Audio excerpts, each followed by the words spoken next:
ప్రియా దేవుని బిడ్డలారా, నేను ఇక్కడ ఏదో ఒక ప్రత్యేకత ఉంది. ఎంతో మంది పుట్టారు, జీవించారు, మరణించారు. కానీ ఎవరిని గురించి కూడా ఇంతగా ఆర్భాటం చెందలేదు. కానీ నేడు యేసుక్రీస్తు వారి యొక్క జన్మదినాన్ని బట్టి ఎందుకు ఇంత సంతోషం అనంటే, ఇదిగో దేవుని వాక్యం చెప్తుంది, ఆయన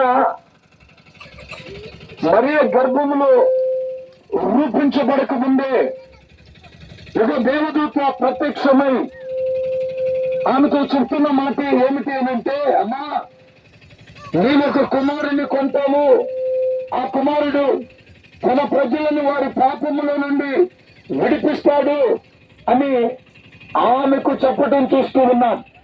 కనుక ఆయనకు యేసు అనే పేరు పెట్టు అని గాబ్రియేలు దూత చెప్పడం చూస్తూ ఉన్నాం. అంటే యేసు ప్రభువారు ఈ భూమి మీదకి వచ్చింది ఎందుకనంటే, ఆయన తన ప్రజలను వారి పాపము నుండి విమోచించటానికి. ఎవరు ఆయన ప్రజలు అనంటే కేవలం యూదులు మాత్రమే కాదు.